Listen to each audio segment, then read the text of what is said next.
beats and rhymes. No one can do it better.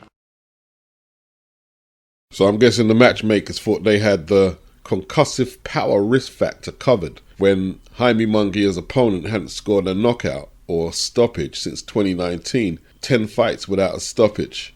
His record is now 26 wins, 0 losses, 2 draws, 5 inside the distance. Jaime, however, had scored a stoppage as recently as September against Eric Bazanian, a bounce-back win after he lost to Canelo earlier in the year, where he was floored once, but survived the distance without much issue. The Canelo fight was quite entertaining. I mean, you would have put the bookmakers on Skid Row if you put any serious dough on SURACE or SURACE scoring a stoppage. When you use theories like even a broken clock is right twice a day, non-punchers can often turn out to be the hardest punches. You want to know why? You can't make yourself fear a non-puncher's power like SURACE. Why is that? Because he hasn't scored a stoppage since 2019. No stoppages in 10 fights. Munguia knows this. This is one of the reasons the matchmakers picked the guy. So, no matter what was said between Munguia and Eric Morales, stay on point, stay on this, stay on that. Hey, you've been in with punches. You've been in with Canelo this year. You've been in with guys with higher knockout percentages. And they couldn't floor you. They couldn't knock you out. And what goes round comes around. There could be that one day when one of the opponents for a non-puncher takes liberties with the non-puncher's reputation and pays for it. And Jaime's number came up on Saturday. Hey, yo, Stone, time's up. Tune-up fights are the worst fights. Mark time fights are the worst fights because if you don't treat them as professionally as you do the legacy fights, you can find yourself in all types of issues. All types of issues. AJ versus Andy Ruiz 1 is a great example. Munguia at age 28 is one of the most busiest fighters on the circuit right now. This was his 4th fight of the year. But as busy as he stays, a lot of the opposition, Saddam Ali, Liam Smith, Derevyanchenko, did Derevyanchenko floor him? Probably picking up bad habits, because at this stage, he should be just fighting elite fighters. Every time he goes in there, he should have the fear factor now. He's had enough training wheel fights. But yo, fight time, he came out aggressively, behind his jab. His opponent, the same height, looked physically smaller. And the co-commentator with Christine Poncha noted the Frenchman's punch was the overhand right. And he tried it a couple of times in the first round. And despite the 4 KOs he went into the ring with Jaime with, they looked like there was a bit of power in the punch. Didn't hurt Jaime, didn't even land cleanly. But it looked like there was a bit of power there. Now Jaime doesn't know this shit he's in. He really doesn't. Because now he's coming forward, being aggressive with this guy with his low knockout percentage. But for some reason the right hand looks like it's got a bit of pop on it. And then he tried to bully the Frenchman at the end of the round. After throwing a nice combination to the body, the Frenchman backed into the corner. Jaime kind of gets up in his face and swings his elbow. Doesn't connect with any intent or force, but there's bravado there as to say, I've got this. Second round, SURACE on the back foot, looking to counter punch. He comes back with this left uppercut, right hook combination. The hook grazes Jaime. SURACE, he's settling into the fight a little, tries his luck with another right hook, and this time he's countered with a left hook that sends him down. And he's hurt, but he takes his time, he gets back up. Jaime is now in full charge of the fight. SURACE is 2 rounds down, and one of them rounds a 10-8 round. Third round, Jaime's back with Eric Morales. He was with Freddie Roach before, so he's had 2 trainers who are offensively minded. Like, I remember when he got with Eric Morales, and I was watching his early fights, and I said, Morales trains this guy for the TV. So he's a TV attraction. He doesn't train him with defense first in mind. Not at all. And, you know, he's prepared to let his hands go And I guess, like, due to the opponent's light punching reputation, he's not taking a back foot at no stage here. And he's getting caught. He's getting caught like SURACE is not just countering with the right hand, he's catching Jaime with left hands, and he's got quick hands, SURACE. The French guy's got quick hands. But Jaime's winning the rounds. Fourth round, Frenchman travel from France into that hostile Tijuana atmosphere, 53 degrees. And SURACE is introducing these uppercuts, which are catching Jaime. And there was also a chopping right hand early, a counter in the round. So the danger signs are there. For somebody coming at SURACE so aggressively, the danger signs are there. But another Jaime Munguia round, and if you were to predict the outcome of this fight, you would think Jaime will weather the counters and wear this guy down late and stop him. That's what you're thinking now, entering the fifth. Jaime, like I say, he fights to please the crowd. He's going for the stoppage, pushing his man back in the ropes, going after the body, but not managing to get the payoff punch. And once again, the counters come back from SURACE. A right hand goes in, and the follow-up left hook catches Jaime as he's backing up, leaning back with his chin up in the air, but it didn't land cleanly. So the danger signs are there. Then in the sixth, Munguia landed a hard left hook, and he landed hard shots all the way throughout. But this time, after Jaime landed the punch and tried to reset, his left hand was just too low, and he got caught with the beauty of a right hand. Jaime's aggression is effective aggression because he was winning the fight. His problem is he's not watching when his opponent is looking to explode off that back foot with that right hand. They should have made adjustments because he was looking for it all night from the first round. If there's a rematch, how does it go? Has Jaime's chin code been cracked? Maybe a few fights ago against Derivchenko. The other side of me says Munguia wins the rematch, with perhaps a little more attention to detail. It is what it is. 6th round knockout. Bruno SURACE is the new player on the block. It's a new sheriff in town and it ain't Reggie Hammond. How does this revenue split with Chris Eubank and Conor Benn work out? Hypothetically, if the fight happens, because a lot of people are saying Eubank is the A side.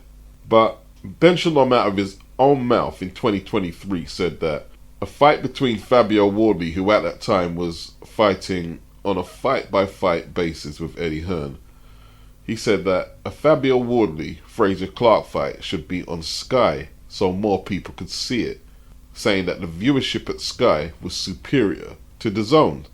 But I would argue, and I haven't done the research, that DAZN and Macron do more O2 Arena, more stadium fights, and bigger shows. The viewership, and I'm separating the viewership from pay-per-view platform. We're going to pay-per-view platform, to me, is the real decider in a minute. The regular viewership figures are misleading a lot of people. How much of Ben Shalom's boxing audience are stragglers left over from the football on Saturday? Channel 5 and the Sowlands probably get more viewership than Sky, TNT, and DAZN. But what's the retention for that audience? It's terrestrial television, it's got a wider reach. But when's the last time you've seen a Channel 5 card at a big arena? Now, you can do the research yourself. Eubank's pay-per-view history is abysmal. He's earned bigger purses than Conor Benn, definitely, when he got in the semi-final of the WBSS, and a few more fights, I'm guessing. Because he's older than Conor and he's had more fights. But if Ben Shalom is going by, well, more people are going to view the fight on Sky than they would on DAZN, then we have to bring the pay-per-view numbers into play. Wardley Clark 1 was not on pay-per-view. Benn versus Eubank will be on pay-per-view. Rob Tebbit done a poll. Where are people going to watch Alexander Usyk versus Tyson Fury on Saturday in Riyadh? 2,228 people is a big sample number. 15% Sky, 10% TNT, 34% DAZN. So DAZN are going to be carrying the weight on whether that promotion is a success or failure.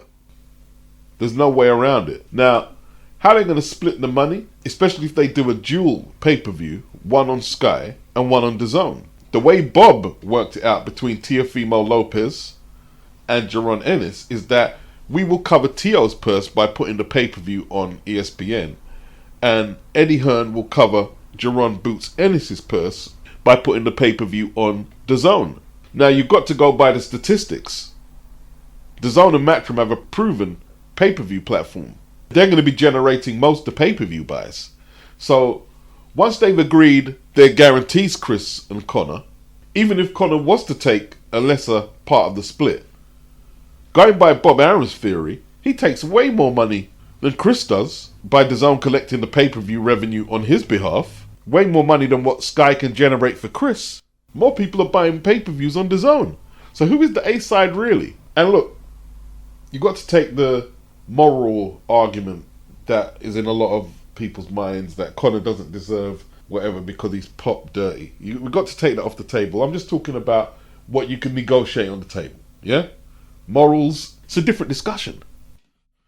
The moral debate in these conversations are the other option that Rob left on the poll. Where are you going to watch it? TNT, Sky, or DAZN? Well, there's 40% who said they're going to watch it by other means, which means illegal streams. So Saturday, the show stands to lose millions. Once again, that's the moral argument. But then again, you know what I'm figuring? Is some people condemning Conor Benn about the morality, whether he should get big purses or whether he's proven himself innocent. I wonder how many of them will be illegally streaming the event and then talking about the morality of Conor Benn's situation. Boxing. Beats and rhymes. No one Can do it better. Super bantamweight Dennis McCann ruled out of Saturday's fight against Peter McGrail because he tested positive for an undisclosed substance. At the moment they're calling it an adverse finding. They found a replacement for Dennis. His name is RHYS Edwards, a Welshman, 24 years of age, 16 wins, undefeated, 4 inside the distance. So thankfully for Peter McGrail, his training camp hasn't gone to waste and he gets a fight on the big card on Saturday. And he's fighting for his career. When do you think this process will be wrapped up? I would think the hearing will be early February. Okay. I heard you on TalkSport where you said, listen, give the man a fair chance. Everyone deserves. Obviously, we're all hoping he comes out innocent out of this. If it's not that case, then they'll ban him. They'll ban him. What will be your stance on working with him after the ban? Well, let's get there first and see where we go. Listen, once a boxer's allowed to box and he's licensed, that's it. You know, it's like you go to prison, you serve your time, you come out, and they're supposed to wipe the slate clean. Said it, and I'm not going to go back on what I said. I'm a big believer in any drugs problems, that they take a real serious view of it. If you want to stop people doing that, then you have to make the consequences severe. What's Dennis said to you about it since it came out? He says he swore to me that he has not taken any performance enhancing drugs. He swears he don't know what's what. He said his blood tests come back negative, and that's where we go. But it'll be determined at a hearing. His blood came back negative, but they test urine and blood, so it doesn't really tell us much. And he's obviously keeping away from the public spotlight, which he should do. And of course he's claiming he's innocent. Who wouldn't? Now I'm sitting in a courtroom all day. I claim I'm innocent, but that's what they all say. California, Saturday gone. I thought Charles Conwell looked pretty good, stopping the undefeated Gerardo Luis Vergara, a tough Argentinian. Stopped him in 7. Conwell showed some skills with the infighting, pretty impressive. 21 wins, no defeats, no draws, 16 inside the distance. Alexis Rocha, welterweight contender, he took on RAUL CURIEL and was held to a majority draw. CURIEL was 15-0 going into the fight. Rocha 25-2-0 going into the fight. Rocha may have been a favourite. He was definitely the more popular fighter. And he just couldn't separate himself in terms of defence and evasiveness to get the victory. He seemed to believe that he threw the harder punches, but if he did, it was marginal. It was a pretty good fight. And at this time here, Rocha is just short of world class. But then again, we don't know how good RAUL CURIEL is. We don't know. We'll have to see more of him. Catching up on a few more fights, Viddal O'Reilly got fed a very easy touch. Dan Garber, son of Steve Garber, who knocked out John Fury years back. Steve Garber, a Bradford heavyweight. And, you know, Ben Shalom is going to try and set up an Isaac Chamberlain fight with Vidal Riley. Like, what I'm not getting is, wasn't Isaac ready to fight Saturday? Why didn't the fight just happen now? Vidal's opponent, woefully inept. And Vidal is supposed to be in line for British title shots, European and Commonwealth. You compare his opponent to Chevon Clark, who lost on Saturday. It's night and day. You fight Dan Garber to fight Isaac Chamberlain, who is coming off a loss. The last time I saw Isaac Chamberlain, he lost to Jack Massey. I genuinely believe Benn thinks boxing fans are anticipating Vidal Riley beating Dan Garber, and then the big prize is the Isaac Chamberlain fight. I genuinely think he believes that this is the pinnacle of matching British fighters. I genuinely believe he thinks that. And that's why you really got to question what he's doing in that position there with Boxer on Sky. Like earlier this year, before Isaac lost to Jack Massey, he had the European title. So Vidal Riley fought Mikael Lawal on a Sky card. And Vidal looked awful. He looked awful. Matchroom's Chevon Clark was in the arena, seeing if he could get a shot at any of them, Vidal or Isaac. And then they made this stupid little diversion to get Chevon out the way. So threatened by Matchroom fighters. Ridiculous. And this is who Vidal's fighting now? And then he's going to fight Isaac Chamberlain coming off a loss? There were people in my chat while I was doing the hangout saying Chevon ain't this, ain't that. At least he's prepared to take tough fights. I mean, look at their cruiserweights. You know, like Richard Riakporhe ducked Jaya Pattaya, so did Chris Billiam-Smith. Then Chris Billiam-Smith loses his world title. Richard Riakporhe looked absolutely shocking when he lost in a title challenge to Billiam-Smith. I believe Richard is now with Billy Nelson. I don't know if he's still on Sky. I'm not going to slate off Isaac Chamberlain. He's took some tough fights. Him and Jack Massey. But the rest have been handled abysmally. People cry that Matchroom prospects get beaten because they're put in too tough. Well, would it be better for the boxing fan if they were handled like Ben Shalom? You know? Like Lauren Price, her opponent on Saturday. How did she qualify to get in the ring? Now, Lauren finished the fight well. But with that gene pool in women's boxing, they've got to be very careful, yeah? That one of these undermatched girls get in that ring and get hurt really badly. And if it happens, just prepare not to see too much women's boxing on British television. Step it up. You could have made Natasha Jonas against Lauren Price instead of me watching this frightened looking girl getting whooped by Lauren Price. And the Natasha Jonas Habazin fight, like, oh my, what a ball fest. Matchroom, they had Beatrice Fiera defending her IBF 135-pound title against a very tough French girl. It was a good fight to watch. Put on good fights. Boxing beats and rhymes. No one Can do it better. What's up with the matchmaking? Vladimir Klitschko versus Lawrence Okolie. Stylistically, horrible. Who came up with that? So they're not going to throw Klitschko straight into a shot at the winner of Usyk versus Fury and at the winner of Dubois versus Parker. Has Vlad got 2 fights at this level left in him? This was funny. Who did this fight poster here? Because that's not Lawrence Okolie. Richard Riakporhe even responded and said something funny. Because it looks like Richard Riakporhe more than Lawrence Okolie. Let's hope it is a mistake. Don't put Richard Riakporhe in there, even with a 48-year-old Vlad. Boxing beats and rhymes. No one Can do it better.